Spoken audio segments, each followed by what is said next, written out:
Ottawa.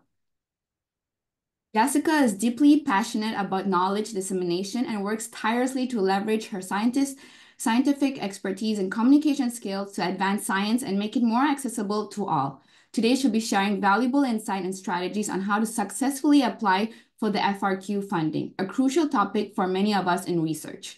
So without further ado, please join me in welcoming Jessica Hervey.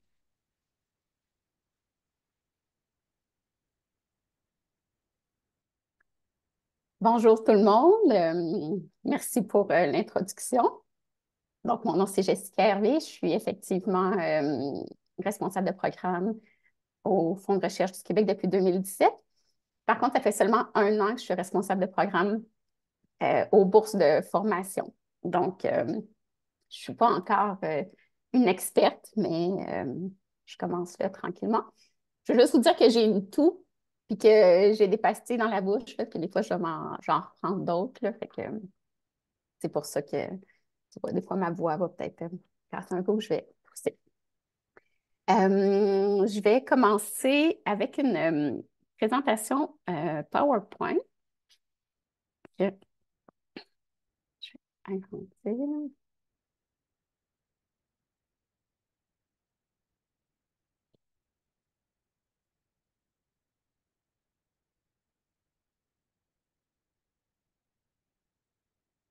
Est-ce que ça fonctionne? Je vois des oui. OK. Je vais commencer. Donc, ça, c'est juste la première diapo. Donc, je voulais vous faire part de quelques mises à jour qu'il y a eu au Fonds de recherche du Québec dans la dernière année. Donc, on est maintenant un seul organisme depuis le 1er juin 2024. Donc, on est le Fonds de recherche du Québec. Ça se peut que des fois, je dise encore les fonds de recherche, mais c'est le Fonds de recherche. Puis, on se décline en 3 secteurs. Le secteur santé pour lequel je travaille, le secteur nature et technologie et le secteur société-culture aussi. Le processus de dépôt des demandes reste le même, là, ou très semblable. Là. Il n'y a pas eu de changement en lien avec cette nouvelle loi-là. On a continué à finaliser le chantier d'harmonisation des programmes réguliers des 3 secteurs, donc programme de maîtrise, de doctorat, de post-doctorat, pour que les 3 secteurs, on ait une façon de faire, des règles similaires, voire exactement pareilles. C'est ça, on a une volonté de clarifier puis de simplifier les règles. Puis aussi, un autre changement, j'ai eu beaucoup de questions là, par courriel là, au sujet de ça. Il n'y a plus la personne qui dirige votre recherche doit soumettre un formulaire électronique, mais il n'y a pas de lettre de recommandation, de lettre de référence, de lettre d'explication, tout ça. Il n'y a aucune lettre qui doit être attachée. Donc, il n'y a pas de souci. Si vous ne voyez pas que c'est inscrit, c'est parce qu'on ne le demande pas. Il y a eu le chantier principal de cette année, ça a été sur les programmes de bourse postdoctorale, entre autres parce que ça avait déjà été fait pour la maîtrise puis le doctorat. Mais il y a eu une harmonisation encore plus poussée là, pour du postdoctorat. Donc, les principaux ajustements, c'est que maintenant, il n'y a plus de relevé de notes demandé pour le postdoctorat. Vous pouvez choisir pour cette année là, entre le CV commun canadien ou puis les contributions détaillées ou le CV FRQ pour déposer au postdoctorat. Ça, c'est un changement surtout pour SC puis NT. Il y a un supplément pour les étudiants et les étudiantes, les stagiaires postdoctorales qui sont à l'extérieur du Québec. Avant, à SC puis NT, il fallait être plus loin que 250 km hors du Québec. Fait que, par exemple, Ottawa, ça ne marchait pas, je pense. Fait que là, il y a cette suppression-là. Donc, peu importe où vous êtes hors du Québec, vous pourriez avoir droit à ce supplément-là. Puis à santé aussi, avant, on avait, je pense, 2, peut-être 3 programmes de bourse postdoctorale pour les personnes candidates. Non, c'est ça, il y en avait une pour les personnes qui avaient une citoyenneté ou une résidence canadienne, puis l'autre pour les postdoctorants, les postdoctorantes qui venaient de l'étranger. Mais maintenant, c'est un programme. Donc, voilà.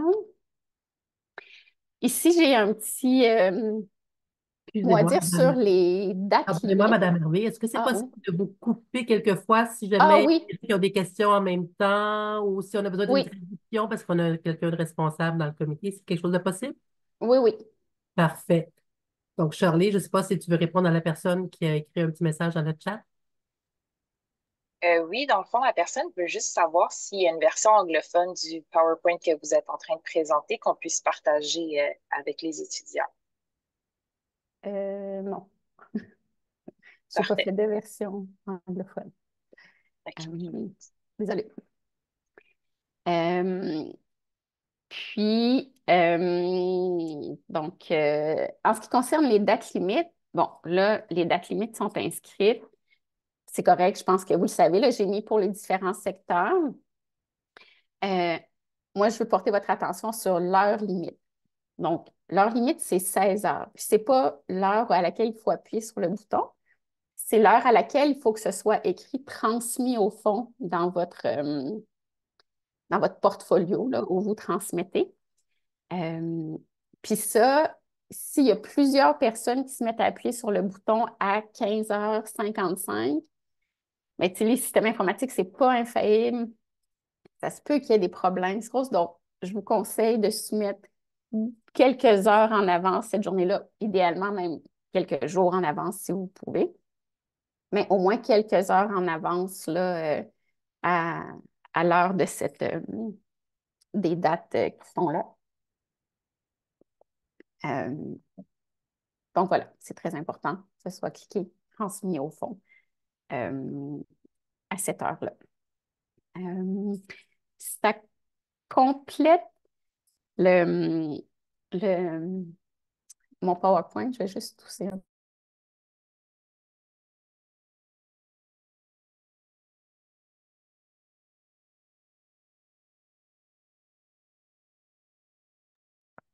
Pardon. Ça ici j'ai mis la liste des questions que j'ai reçues en avance. Dans le fond, ce que je propose, c'est que je vais départager mon écran. Comme ça, vous allez me voir, puis je vais répondre à ces questions-là en ordre. Là, je les ai ailleurs. Puis s'il y a d'autres questions ou si vous voulez des précisions pendant que j'en parle, vous pouvez m'interrompre. Puis si vous avez d'autres questions après, je pourrais, euh, je pourrais compléter là, en répondant aux autres questions. Donc, la première question que j'ai eue, c'est quel type de projets de recherche sont prioritaires pour le FRQ? En fait, il n'y en a pas. Il n'y a pas de priorité de recherche pour les bourses au doctorat. Il n'y a aucune indication aux membres des comités sur favoriser tel ou tel projet. Donc, vraiment aucune priorité là, de recherche dans ce sens-là. Une question, c'était quelles sont les erreurs courantes à éviter lors de la soumission d'une proposition au FRQ? Donc, j'en ai parlé d'une, c'est appuyer trop tard sur le bouton. Sinon, ce qui est vraiment important, c'est vraiment de joindre tous les documents qu'on demande, parce que l'oubli de documents, ça fait partie des erreurs qui arrivent. Donc, tu sais, vous avez une section où vous devez mettre la liste de vos études universitaires. Bien, c'est important de mettre les relevés de notes pour chacune des études universitaires, parce que s'il manque un relevé de notes, euh, ça peut vous disqualifier. Les membres de comité d'évaluation aiment beaucoup quand il y a peu, voire pas de fautes d'orthographe. Donc, on vous conseille de vous relire, de vous faire relire pour les fautes d'orthographe, mais aussi pour euh, la clarté, dans le fond, de votre projet de recherche, là, entre autres, parce que chaque demande est évaluée dans un comité. Dans le fond, vous choisissez votre comité d'expertise. Sauf que les membres du comité ne sont pas nécessairement experts ou expertes dans votre domaine précis.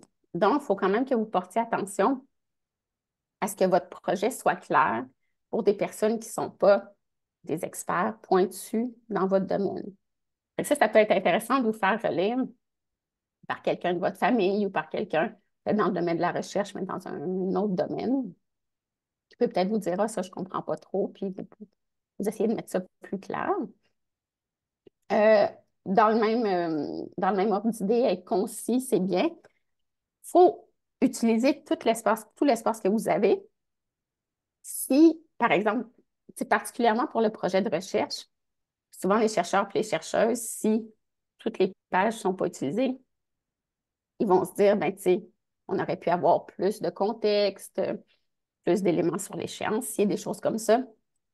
Fait que, utilisez tout l'espace que vous avez, mais restez quand même concis dans le sens, tu sais, pas besoin de faire des grandes phrases, il faut rester comme clair dans ce qu'on écrit.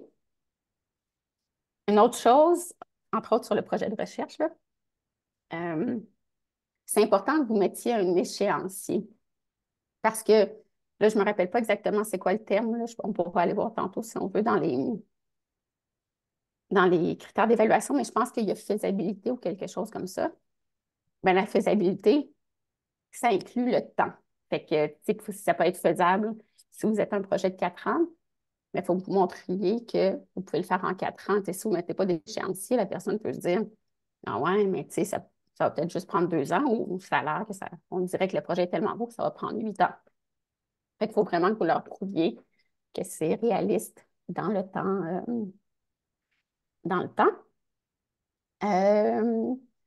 Peut-être avant d'aller plus loin, il y a 2 personnes qui ont Oui. la main levée. Ah, oui. Excusez-moi, Donc, je ne regarde pas. non, il n'y a pas de souci. Bon, on a quelqu'un à l'interne qui fait la gestion de ça aussi. Donc, est-ce que Swanti, tu avais quelque chose?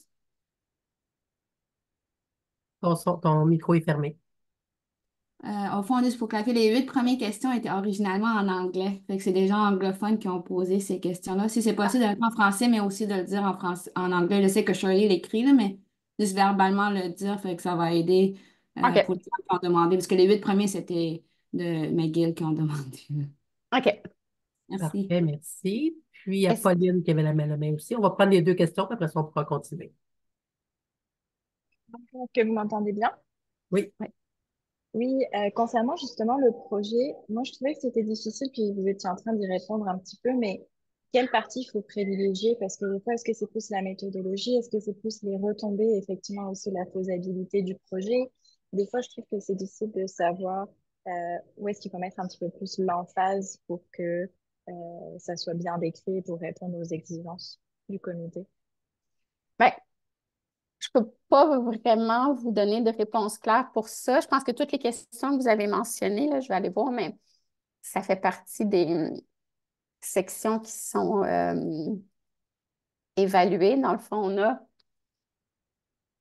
originalité du projet, potentiel de contribution à l'avancement des sciences, clarté et cohérence de la problématique de recherche, pertinence de la méthodologie, faisabilité du projet et réalisme du calendrier.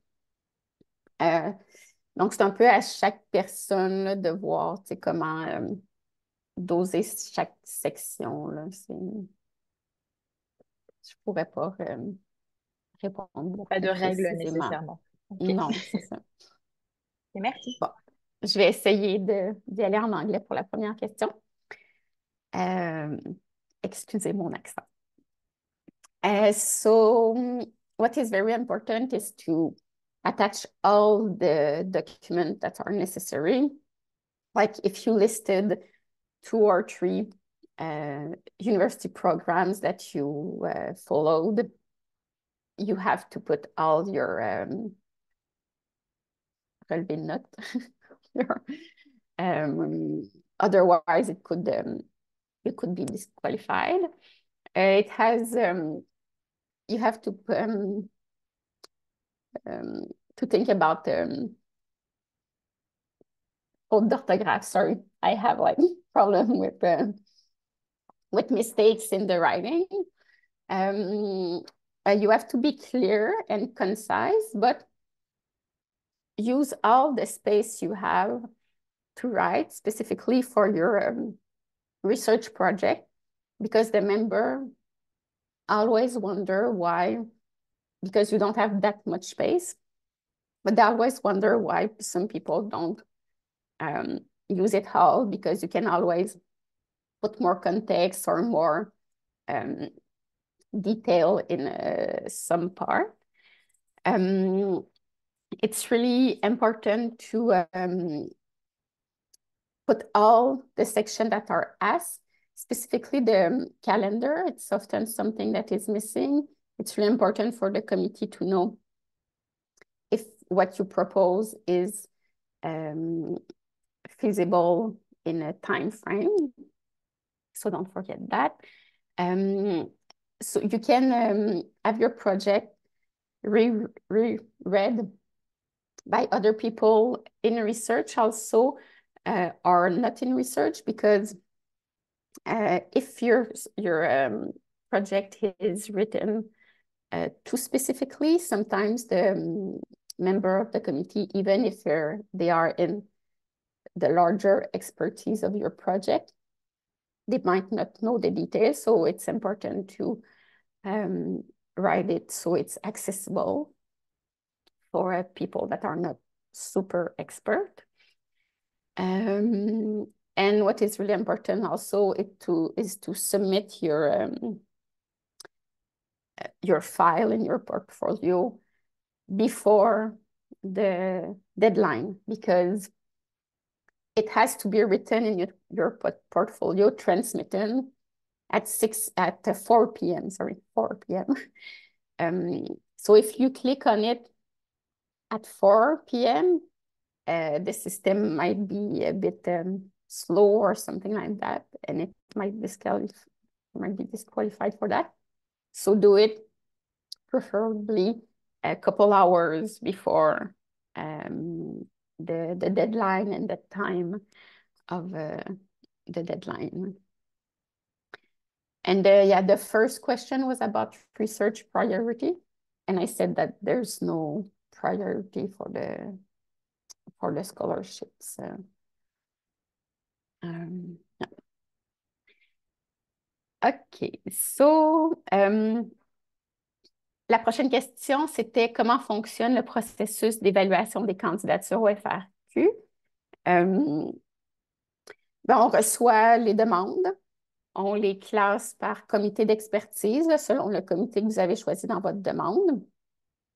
Il y a 3 membres par comité qui vont lire les demandes, qui vont les noter. Puis par la suite, on fait des rencontres avec ces personnes-là. Les dossiers sont discutés. Puis là, les notes finales sont mises.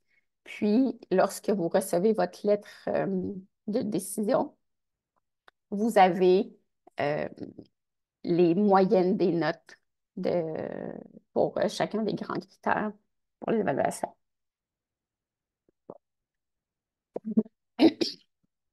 So, for the evaluation process, we received proposals, and we regroup them by expertise, by the committee that you chose in the process. We have evaluation committee with 3 members. So each committee receives between 10 and maybe 18 proposals. They read it, they score them. And after we meet with them and they discuss the proposal, they decide the final score. And then at the end of the process, when you receive your decision letter, you have the average score for each 2 big categories of criterion.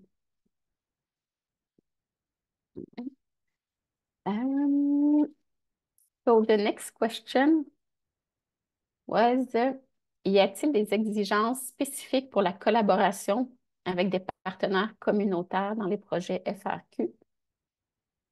La réponse est non. Je pense que c'est quelque chose qui ajoute au dossier. Tu sais, c'est bien que ce soit là, mais il n'y a pas des exigences particulières. So the question was if there was a specific requirement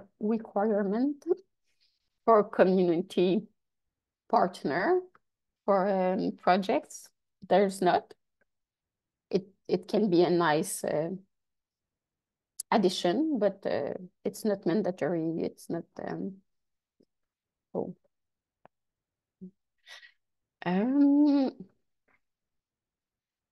Prochaine question.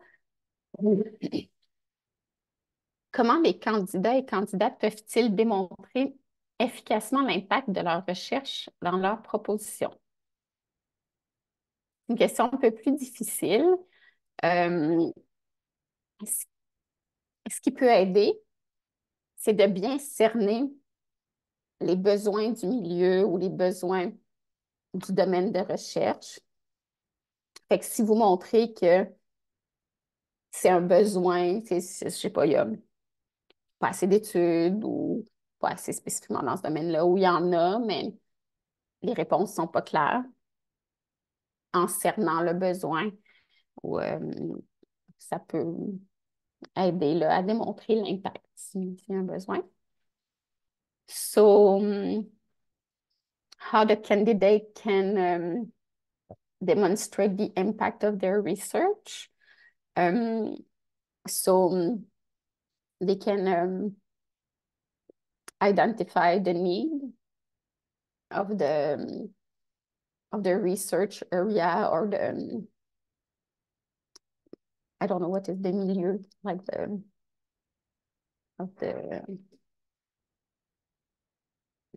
terrain. So it can help. Quelles stratégies peuvent être employées pour améliorer les chances d'obtenir un financement du FRQ? Ça aussi, c'est un peu large là, comme question. Je pense que ce qu'on a dit dans les erreurs courantes à éviter, là, les choses à faire, c'est un bon départ. Si vous lisez bien tous les critères d'évaluation, vous essayez de bien répondre à chacun d'entre eux, c'est sûr que ça va aider. So, what are the strategies that can be employed to increase the chance to obtain FRQ funding? So, as I talked about before, all the error that you cannot do or the thing can help this. Also, if you go through the evaluation criterion, to be sure to answer to all of them is a good way. The next question was, can you give example of successful funded project? The answer is no. It's confidential. We have the list of people that are funded on our website. I think maybe their title, the title of their project is there, but we cannot give more information. So, est-ce que je peux donner des exemples de projets financés avec succès par le FRQ? La réponse est non, parce que c'est confidentiel. Mais c'est ça, il y a la liste des personnes financées avec peut-être le titre de leur projet sur leur site web. J'aurais dû aller voir, mais sur notre site web, je veux dire. Moi, je vais regarder. Donc, c'est ça. Puis la dernière question que j'avais reçue, c'est, dans le fond, pourquoi il faut inclure tous les relevés de notes, même si ils n'ont pas nécessairement de lien avec les études en cours. Fait que on peut prendre l'exemple de quelqu'un qui aurait fait un. Je vois qu'il y a une question. Je ne sais pas si Ouais. on arrête. C'est comme vous voulez. Donc, Lexi Lançon aurait la main levée pour une question. Oui, bonjour. Mais justement, c'était en lien avec les relevés de notes, justement. Donc, c'est un peu parfait.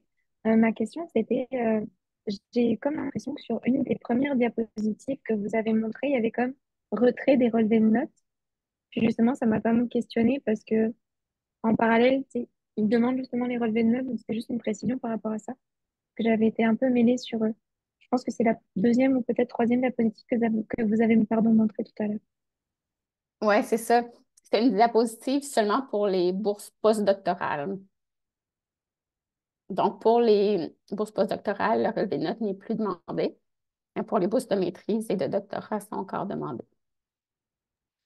Merci beaucoup. Ça fait plaisir. Donc, la question, c'était ça, pourquoi inclure tous les relevés de notes, même s'ils n'ont pas de lien avec ce que je fais? Tu sais, par exemple, quelqu'un qui aurait fait un bac en histoire, puis là, qui est en réadaptation, qui aurait fait un bac en réadaptation, une maîtrise. Euh, Pourquoi il faut inclure les relevés de bac d'histoire? Ben dans le fond, c'est ça, les membres de comité veulent vraiment voir tout le parcours. Fait que c'est important d'avoir le portrait d'ensemble. Puis peut-être ce qui peut rassurer, ou en tout cas, c'est que dans nos indications membres de comité, on leur demande de prendre en considération la progression. Fait que, par exemple, si l'histoire, c'était vraiment pas votre truc, puis vous avez eu des moins bonnes notes que dans la suite de votre parcours, ça va être pris en considération aussi. Là. Fait que, ça peut peut-être un peu rassurer si c'était ça, peut-être, le problème, qu'il n'y avait pas eu des super notes dans le premier bac. So the question was why you have to include all your transcripts, even if there's no relation between like your first bachelor, like let's say in history, and then the rest of your studies, like in rehabilitation. So the reason is because the members want to see the whole everything you did, like the whole portrait. And one thing we tell them is they have to take in account the progress. So if your score was not too good in history because you didn't like it, but then after when you changed area, you had better scores, it's going to be taken in account. So that's the answer to that. So that's all the questions I received in advance. But if there are other questions or Il y a une precision. question, il y aurait une question de Théo Mollet. Oui, bonjour. Je ne sais pas si vous m'entendez bien. Oui. Bonjour à tous. J'ai une petite question.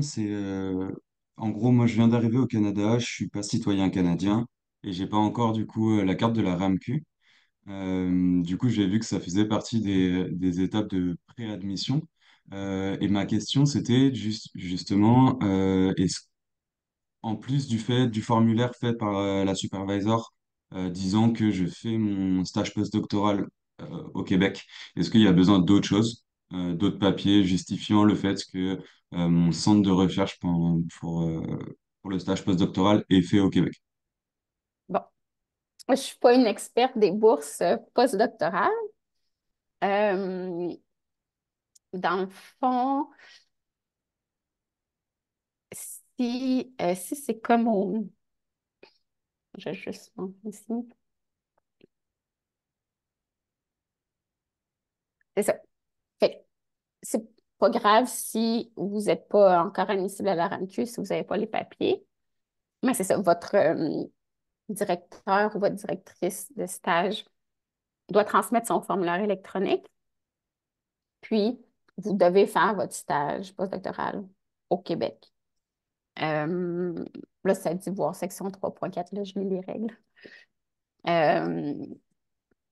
Puis, tu sais, c'est ça, ça prend une présence physique continue au Québec, bon, excluant dans la période de relâche là, pour les fêtes, par exemple. Donc, c'est ça. le Ok, formulaire de donc, la personne qui assure la direction, puis un stage au Québec. ok. Il n'y a pas d'autres papiers à pour prouver le fait que bah, moi je suis affilié à McGill, est-ce qu'il faut un papier de McGill par exemple ou des choses comme ça? J'ai pas l'impression dans le document requis par la personne candidate, la RAMQ, votre CV. Là, il y a tous les autres documents à joindre au formulaire, là, la présentation du parcours, thèse de doctorat, projet de recherche. Tu sais, je ne vais pas vous dire tu sais, parce que je peux pas comme, je vais pas me prononcer, puis oublier quelque chose, mais par rapport à votre citoyenneté, votre admissibilité à l'AMQ, c'est juste le formulaire du directeur, puis le projet au Québec, c'est correct. Là, après, c'est ça, il y a tous les autres documents à joindre Ça à marche. la demande. Merci beaucoup.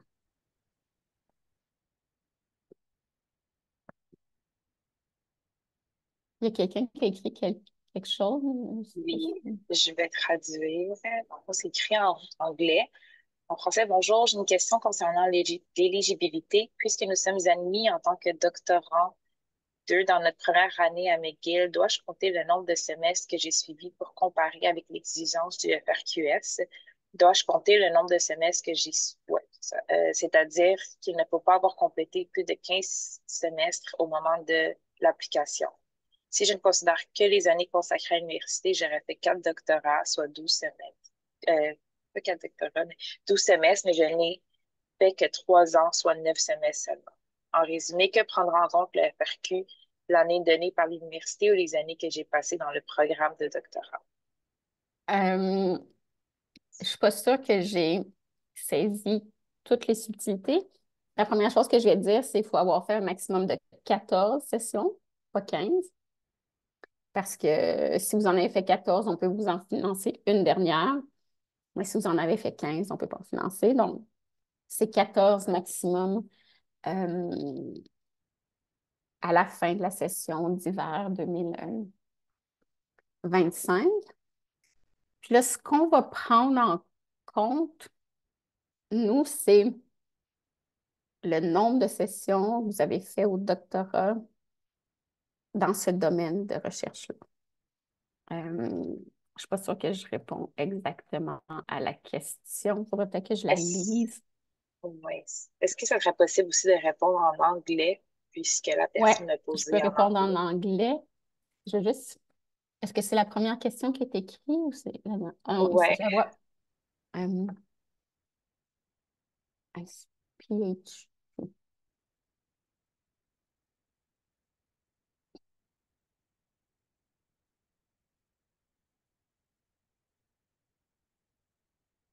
C'est ça. Là, je ne comprends pas exactement c'est quoi le PH2 puis PH4.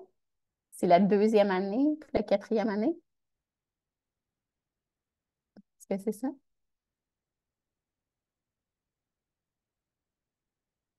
Mais I think the answer is we're going to consider the number of semester you completed in your PhD program, like since your first semester. Okay. Yeah, that answers. Thank you. Ouais. Sinon, il y avait une autre question, savoir si on peut postuler à la fois au FRQS et au FRQNT si notre projet se situe à l'intersection de ces deux programmes. Ouais. Oui, vous pouvez. Une autre question dans le chat. Bonjour, j'ai fait un direct entry du BSc au PhD. Dois-je appliquer aux bourses niveau maîtrise ou doctorat? Dans le fond, ça dépend du nombre de sessions que vous avez déjà euh, complétées là, dans votre programme. Fait qu'à partir de la maîtrise, donc la règle, c'est vous devez appliquer à la maîtrise si vous êtes éligible. Puis là, je vais aller vous lire la règle de maîtrise pour être sûr, mais je vous conseille d'aller la voir aussi. Euh, Oups, j'ai ouvert. J'ai ouvert le doctorat, je peux ouvrir.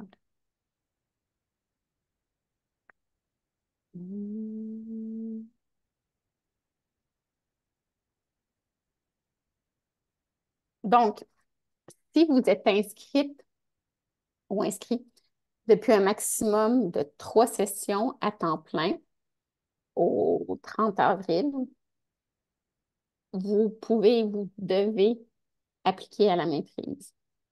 Si au 30 avril prochain, vous avez complété 4 sessions ou plus, vous n'êtes plus admissible à la maîtrise, vous devez appliquer au doctorat. Puis ça inclut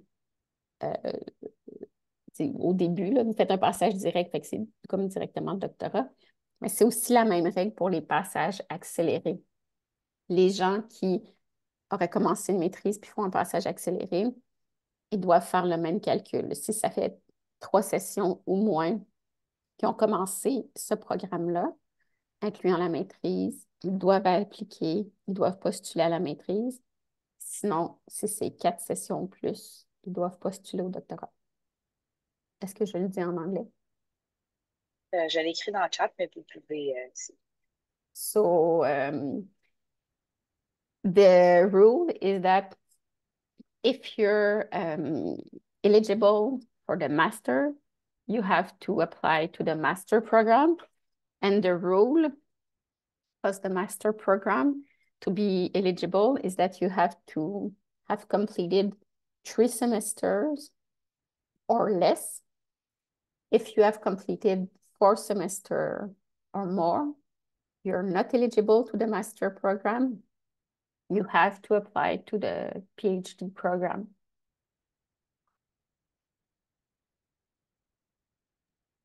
Je vois que la personne avec les questions PH2, PhD 2 et 4 a apporté des précisions. At McGill, they give such denotion for the number of year. For example, even though I must be PhD 1 in the first year, they give us the notion of PhD 2. Je ne sais pas si ça aide à la question. Ça ne m'éclaire pas vraiment. L'autre, c'est une autre question. Ouais. What we're going to look at is that you're going to give us your transcript, and we're going to see that your first in that program is, let's say, fall 2023. Right. And we're going to make the calcul, and then we're gonna say you have 5 semesters. Right. Okay, makes sense, yeah. Thank you very much. You're welcome. Il y a une autre question. Parfois, pour d'autres expériences pertinentes qui font partie du document sur l'expérience de recherche pour le FRQS, il se peut que nous n'ayons pas de publication ou de document officiel justifiant la même chose. Dans ce cas, est-ce que je ne peux ne pas joindre de preuves? Ça, c'est pour la section Expérience et réalisation, qui inclut les publications officielles. réalisation. Ça s'appelle vraiment expérience réalisation. Je vais juste vérifier quelque chose. Ouais, peut-être que ça dépend. Ah oui, expérience pertinente et réalisation. Donc, la personne dit qu'elle n'a pas de publication, donc elle n'a pas de preuve, ou qu'elle n'a juste pas de preuve. Je peux regarder aussi. Les deux. Donc, pas de publication. Soit ils n'ont pas de publication, ou ils n'ont pas de document officiel qui va justifier cela. Donc, est-ce que c'est correct de ne pas joindre de documents?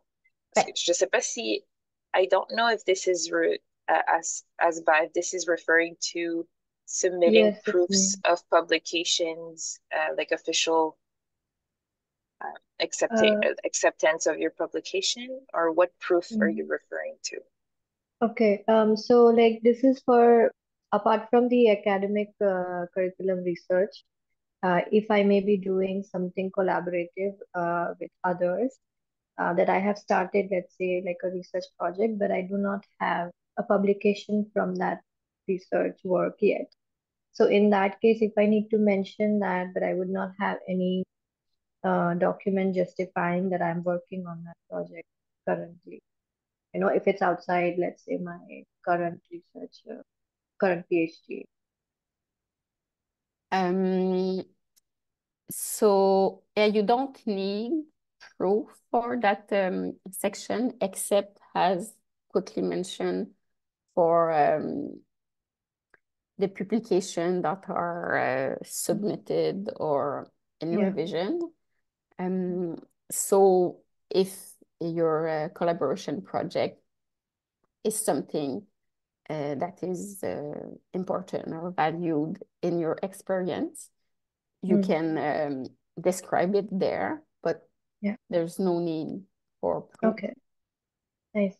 Great. Okay. Thank you.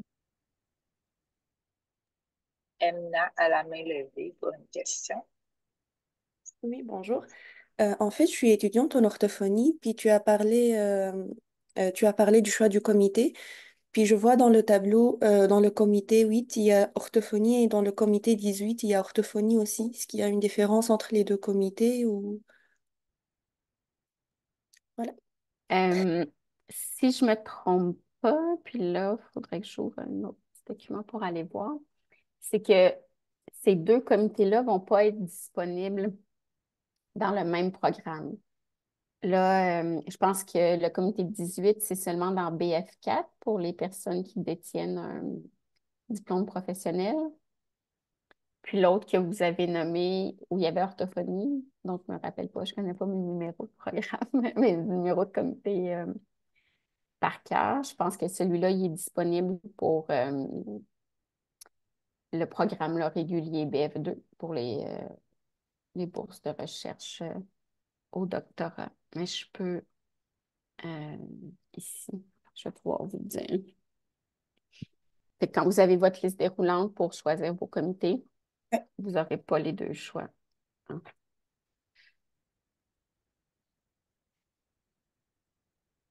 Que je me connecte à SharePoint.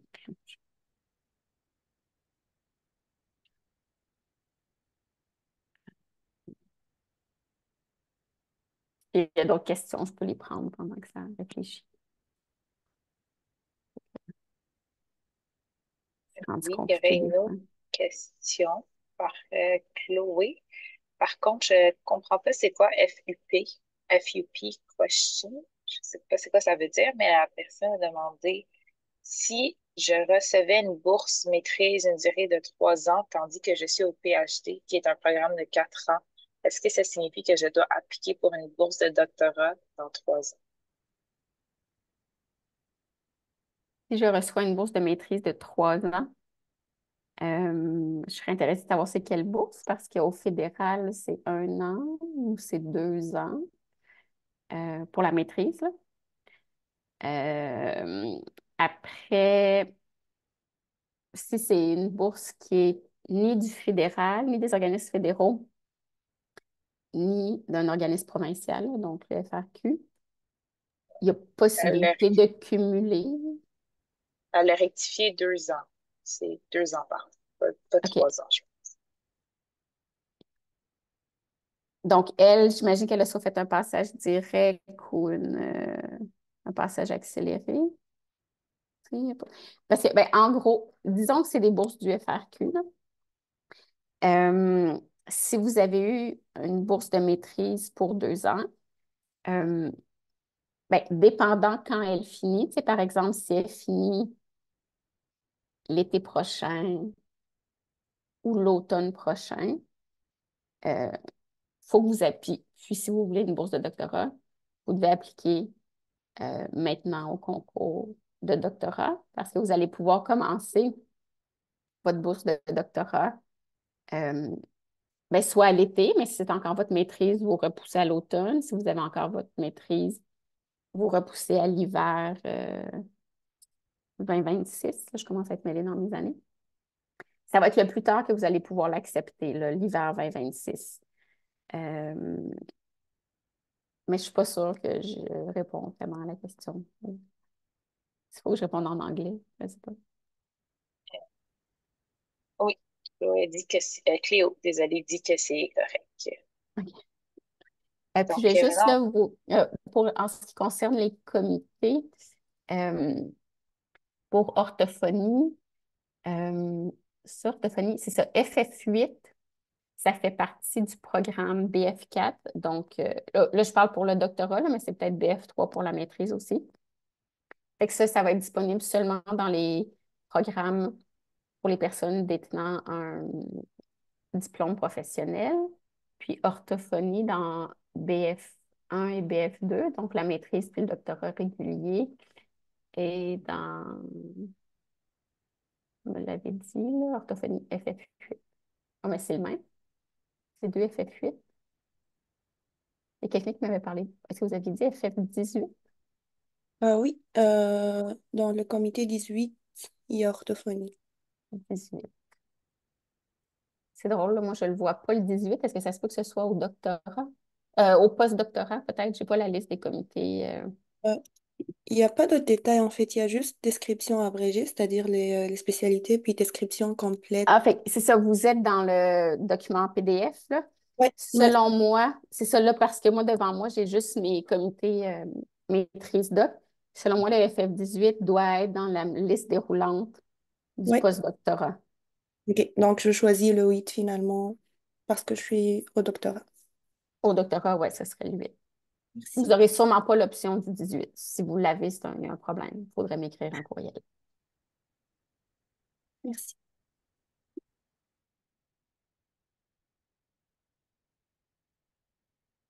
Pauline aurait une question également. Oui, merci. J'avais plusieurs questions un peu plus sur les documents. Notamment, si on n'a pas de carte de RAMQ, on nous demande de fournir une preuve d'admission. Euh, Est-ce que ça fait un petit moment qu'on a commencé notre doctorat, il faut mettre genre notre lettre d'admission ou est-ce qu'on met, on met plutôt une preuve d'inscription quand on continue bien notre doctorat? Ça peut être l'une ou l'autre. Vous pouvez mettre votre ancienne lettre d'admission ou une nouvelle, votre preuve d'inscription, là, Ok. la session en cours. Et est-ce que si on a comme, des documents en trop, ça peut nous invalider le dossier, admettons, si parce que je suis un peu anxieuse et que je choisis quand même de joindre mon CCV à ma candidature, est-ce que ça peut, comme dire, ça peut pénaliser le dossier puis le rendre invalide?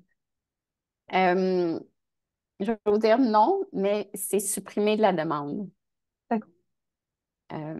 Puis bon, pour le CCV, quand vous le remplissez, dans les demandes ou, par exemple, le postdoctoral, où c'est demandé, c'est comme pas tout à fait la même section, mais c'est notre système informatique qui les lie ensemble pour la demande.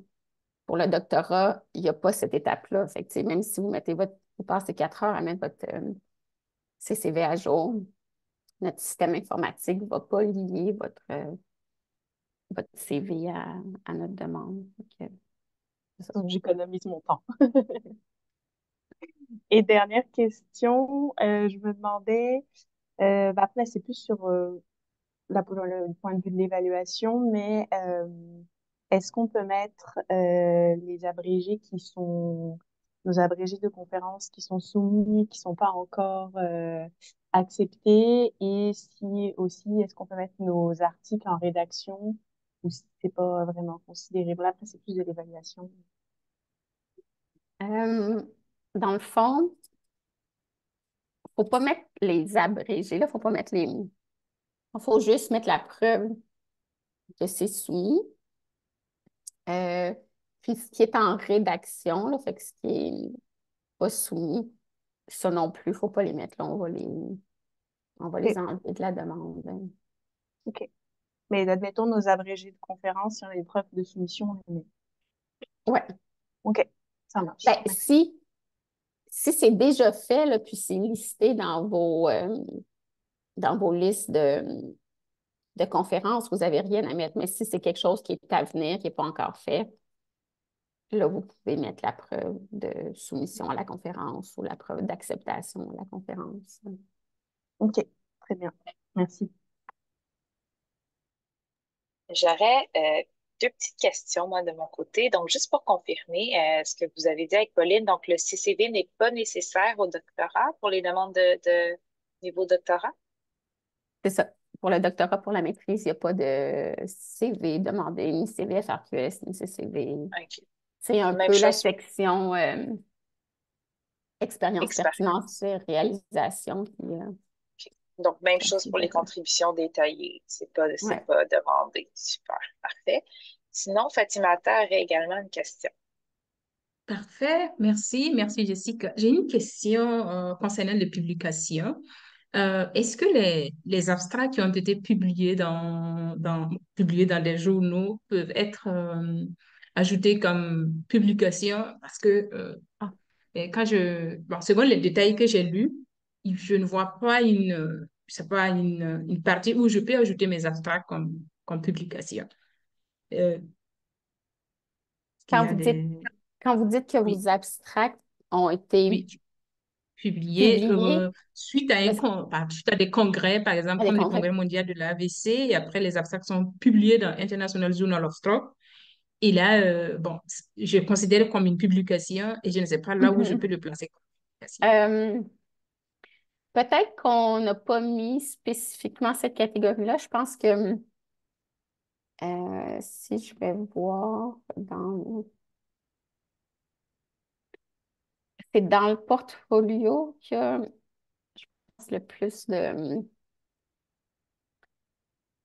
le plus de détails. Je vais aller voir, ça m'a déconnecté.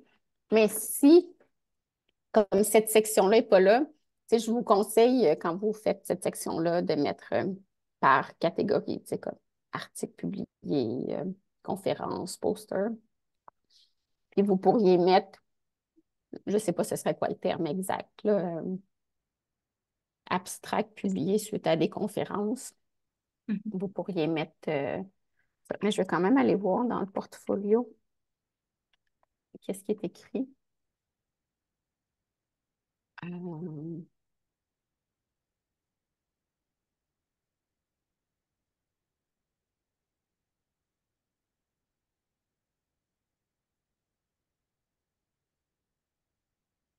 je m'étais connectée avant, mais le portfolio ne reste pas connecté longtemps, hein, quand on n'a pas il n'y a pas d'activité. Euh,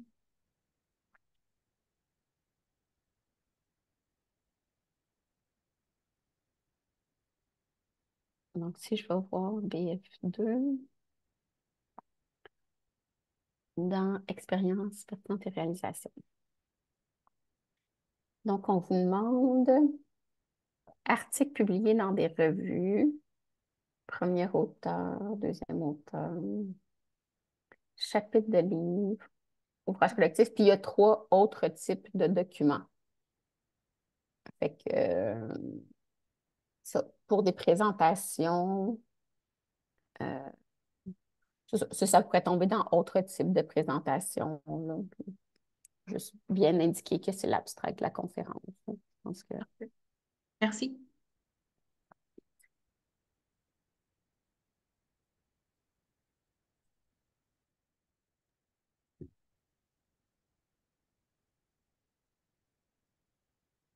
Je pense que Théo, Manet Théo... aurait une question. Ouais, hey. Oui, merci. J'ai deux petites questions concernant le CV commun canadien. La première, c'est du coup, dans le cadre des bourses postdoctorales, euh, sur le site du FRQS, il y a deux manières potentielles de mettre le CV. Il y en a une quand on va dans notre formulaire et notre demande dans Autres documents, en liant ça avec les contributions. Et il y a aussi au début, juste avant de cliquer sur son propre formulaire, un onglet euh, CV canadien. Et du coup, je ne sais pas dans quel registre je dois implémenter mon CV. Euh, Ça, c'est ma première question. bon, je suis... je ne connais pas beaucoup les bourses postdoctorales. Je vous conseillerais d'écrire là, à ma collègue Geneviève Dorion. Là, il y a son courriel dans euh, la boîte à outils. Euh, non, pas dans la boîte à outils, dans l'onglet des questions, euh, pour avoir une réponse là, plus précise à ça. Parce que, tu sais, j'ai des hypothèses dans ma tête, mais ça ne me tente pas de lancer des hypothèses puis vous envoyer ça, c'est une mauvaise. D'accord. Et Ouais. j'ai une deuxième question. Dans le document de contribution détaillée qu'il faut réaliser en association avec le CV, euh, il y a un registre publication et il y a une petite phrase qui m'a un peu interpellé et du coup j'aimerais un peu mieux la comprendre.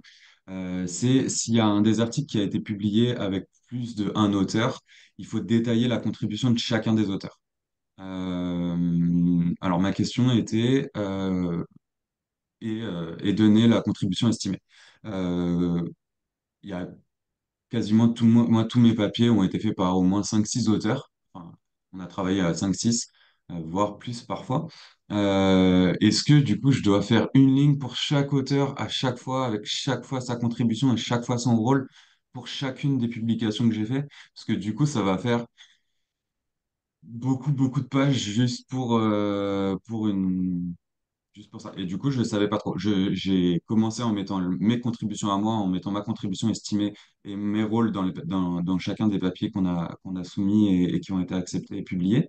Ma question, c'est quand il y a huit auteurs, est-ce que je dois faire huit lignes pour un seul papier en disant Monsieur machin, docteur machin a fait ça, contribution estimée à 4%, contribution estimée à 8%, et pour chacun des rôles. Du coup, je ne sais pas trop quoi faire vis-à-vis de ça. Oui, puis je pense que c'est aussi là, une directive qui est dans les bourses de doctorat, de maîtrise, je ne suis pas sûre, là, mais ça doit être similaire. C'est sûr que le plus important, c'est votre contribution,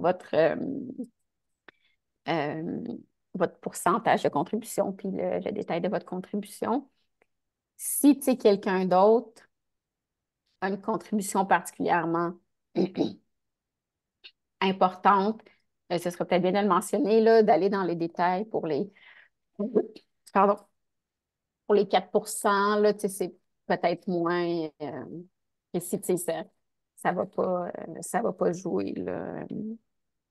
Fait que c'est ça, tu sais, Parce que juste, vous comme pouvez on le est prendre, limité tu en sais, de nombre de façon pages, globale. Oui. d'accord. En fait, c'est ça, c'est comme on était limité en nombre de pages. Déjà, j'essaye de faire des phrases extrêmement courtes et tout ça, mais du coup, si en plus je dois implémenter chaque contribution de chaque auteur, euh, Tu sais, ça peut être aussi regroupé, là, tu sais, vous en mettez deux, trois ensemble, puis vous dites, eux, ils ont fait la méthodologie, tu sais, c'est comme ça, là. Fait que, tu sais, de façon plus globale. Mais ok, bon, ça marche. la vôtre de façon Et prioritaire. distinctive, là. D'accord, ok, ça marche. Bon, bah, merci beaucoup. Est-ce qu'il y a d'autres questions? Nous avons déjà dépassé de quelques minutes. Madame Hervé est encore disponible, elle l'a mentionné, donc Oui, merci de votre offre. je pense que Euh, Pauline aurait une question. Oui, j'ai une question rapide. Je voulais savoir si il y avait des évolutions prévues sur les semestres financés des bourses PBE qui sont financées moins longtemps que les FRP classiques. Euh, Dans le fond, si c'est dans les cartons, les rendre plus longues, là, par exemple, tu sais, comme les Bah, rendre si quatre c'est pour ans. les aligner sur les autres.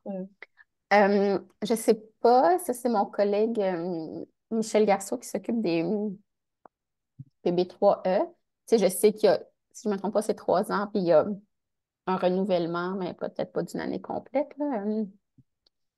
Faudrait voir avec lui là, si une question, puis je sais pas. C'est ma réponse.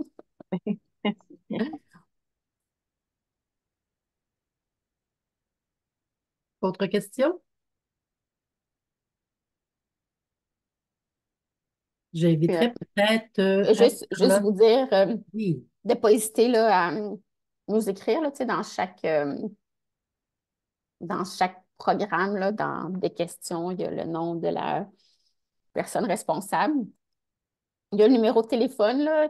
Il y en a qui sont plus ou moins téléphone. Là. Moi, en général, je réponds au téléphone, une autre de mes collègues aussi, mais des fois, je vous conseille, si vous laissez un message, vous pouvez aussi écrire un courriel. Là. Des fois, ça peut même aller plus vite. Donc, voilà, on est là pour vous pour encore quelques semaines. Là. Les dates arrivent bientôt. Puis, je souhaite bonne chance à tous et à toutes là, dans ce processus qui, je sais, n'est pas toujours facile et clair. Donc, on est là pour ça.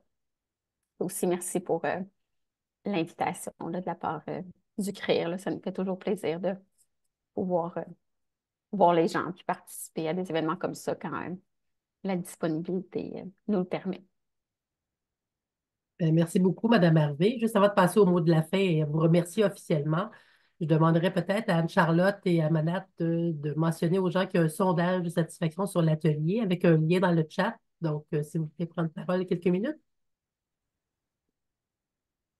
Merci beaucoup, Jessica, pour ce bel partage sur les conseils et d'avoir répondu à nos différentes questions. Merci à toutes pour votre participation active à cet atelier. Nous espérons que les conseils partagés par Jessica aujourd'hui vous seront très utiles pour votre demande de bourse FRQS dont la date limite est imminente, c'est le 3 octobre, n'oubliez pas, et pour vos futures demandes de bourse, en particulier pour la FRQS. Alors, si vous avez des questions concernant cet atelier, nous restons toujours disponibles. Et la vidéo sera publiée sur la chaîne YouTube du CRI dans les semaines à venir et vous serez informés quand ce sera fait. Alors, nous vous souhaitons bonne chance dans votre démarche et un grand succès pour la suite de vos projets académiques et de recherche. J'aimerais également vous rappeler que nous avons notre journée d'accueil, la journée d'accueil des journées d'accueil étudiants du CRI qui va se dérouler le 23 octobre. Le courrier d'invitation est déjà partagé par Chantal le vendredi passé et ce matin également, elle a fait un rappel. N'oubliez pas d'aller vous inscrire massivement et de venir participer à cet atelier-là le 23 octobre 2024 de 9 h à 12 h sur place au CRI à l'UDBM dans la salle Saputo. J'aimerais également m'excuser pour le mot de bienvenue. Je ne vous ai pas présenté en anglais. Je ne parle pas très bien l'anglais, but I will try to read, not speak, but I will try to read the closing word in English. Thank you. Thank you for your participation in this workshop. We hope that the advice shared today will be useful to you for the FFQS scholarship application, for which the deadline is imminent, and for your future scholarship application.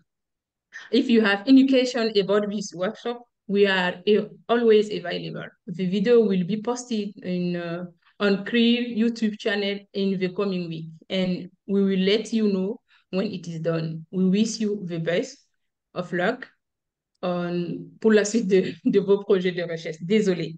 Merci beaucoup. Thank you very much. Thank you. J'aimerais remercier Jessica et Hervé pour cette présentation riche et captivante. Votre expertise et vos explications claires nous ont permis de mieux comprendre comment aborder les demandes de financement du FRQ.